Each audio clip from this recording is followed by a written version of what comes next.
There's been another judicial black market scandal at the Enugu State Judiciary as two blood brothers have been thrown into jail by one magistrate Mba for their failure to pay a ransom of 20,000 naira demanded by the magistrate through his police agent for a favorable bail condition.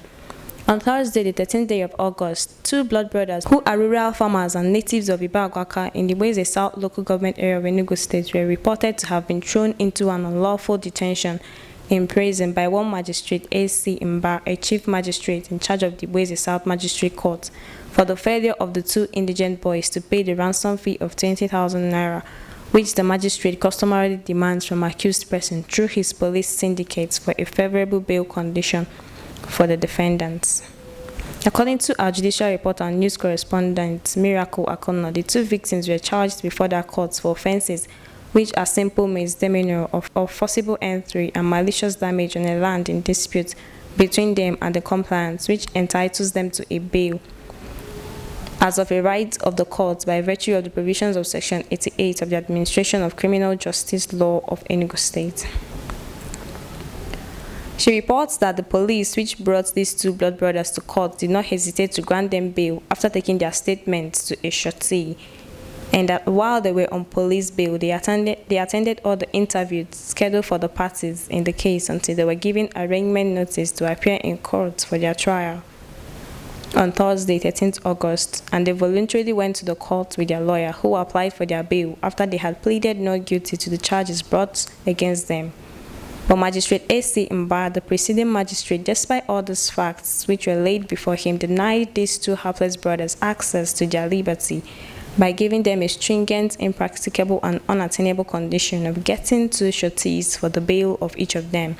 who must be civil servants on grade level 8, or they will be remanded in prison until they meet that impossible condition. A secret blower from the area who secretly monitored the developments in this case and in many other cases handled by Magistrate A.C. Mba reports that Magistrate A.C. Mba is notorious for corrupt judicial malpractices of this kind, and it is today a standing rule and customary practice in his courts that every person charged before him in a criminal matter must pay a ransom fee of 20,000 naira to him through his police syndicate, who also serves as a prosecutor in that court as condition for a normal or favorable bail condition. Otherwise, he would grant the bail on a very stiff and stringent condition that will be impossible for the accused person to attain,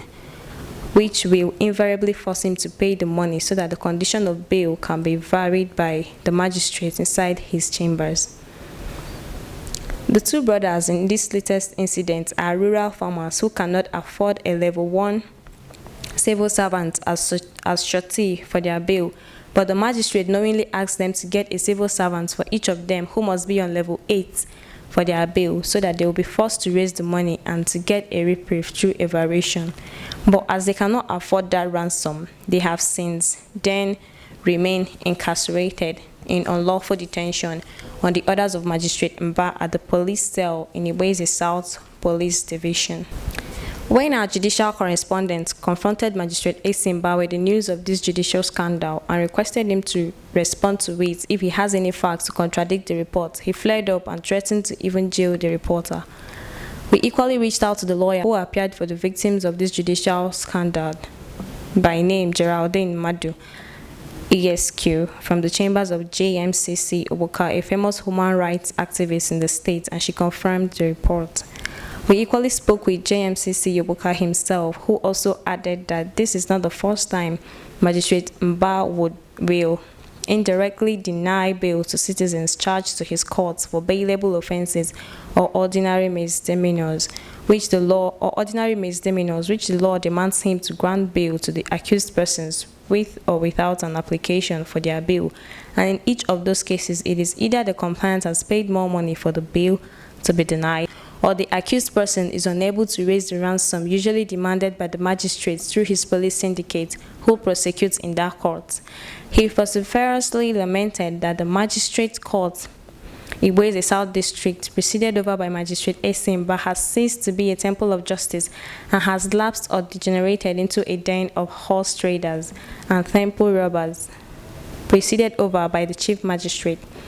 He vowed to do everything within his powers as a minister in the Temple of Justice, not only to urgently restore the victims to their liberty, but also to permanently arrest the tide of corrupt malpractices by a magistrate and bar in that court.